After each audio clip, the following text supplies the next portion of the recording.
What's up, everybody? This is RadTechShoe, and I have some Advanced Warfare gameplay for you. What you're seeing in front of you is me playing around with the IMR on Domination, and we're just going to go ahead and just dominate this game literally from here on out. But what I'd like to talk to you all about is my likes and dislikes of Call of Duty Advanced Warfare. I wanted to do this video earlier, but I didn't quite have enough experience dealing with this game and experiencing all the pros and cons that it had to offer. And just, I couldn't give my opinion right when I made my first video of this game. I had to wait a little bit. I had to see what the trends were and so on and so forth. So without further ado, I'd like to get into what I like and dislike about this game thus far. First of all, for my likes, the enhanced mobility and the grenades with the exosuits. I love the exosuits and the improved mobility that it gives us, and it lets us experience the verticality of levels. It makes the game fun. And the wrist rocket for the grenade launcher, I like that it can launch grenades hella far away, and I can cover objectives from a decent distance, and no C4 is also a good thing. I do appreciate that. On to the next part is the maps. I think the map design is pretty fair for most of the maps. This is one of the ones where I feel it's a little unfair. Sometimes a spawn trap can just really cripple the gaming experience for some people. And like fighting out of the A spawn on this map is very difficult. If you have a decent enemy team and they trap you at A, you're in deep trouble. I'd rather fight out of a C spawn trap than A on this map. But most of the other maps are pretty fair and balanced. Next is the exo abilities. The exo abilities are not as overpowered as I initially thought they would be. I thought they would be game defining. I thought that if you had, I thought exo abilities would decide the match in a lot of circumstances, but they don't. They're not overpowered. They're not game breaking. They just add a little bit to the experience without taking away from the overall quality of the game, which I do like.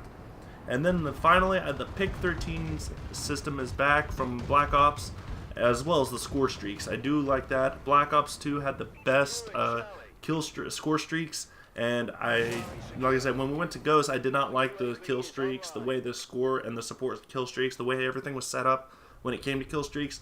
For Black Ops 2 and now for Advanced Warfare, they use the score streak system with the Pick 13 system and the ability to customize score streaks as well, customize my UAVs and other stuff, is really fun. I do appreciate that, and that is another great thing about this game. But now it's time to move on to my dislikes, and speaking of score streaks, there's one score streak I have a problem with, and that is the system hack. I do not like the system hack at all. I think it is really frustrating to have half my screen around the borders completely blurry, because it makes being able to identify enemies very difficult, because all the movement is a distraction. My eyes are attracted to movement. It's easier for me to see something moving than it is to see something not moving. And I think most people are like that, and it's probably why the system hack is so frustrating to deal with.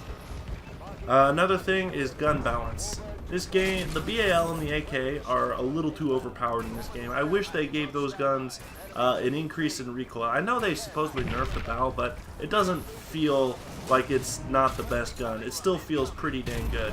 So I wish the BAL and the AK could get a little bit of a recoil or damage nerf.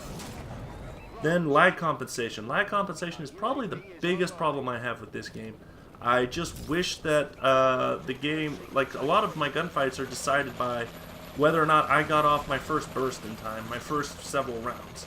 If I didn't, even if I've shot people repeatedly, like 2 bursts with the IMR, but the game says I didn't even shoot once, because that's how bad the lag comp is hurting me, and I'm just like, well, don't put me in this lobby if you're going to penalize me that bad. I don't appreciate that.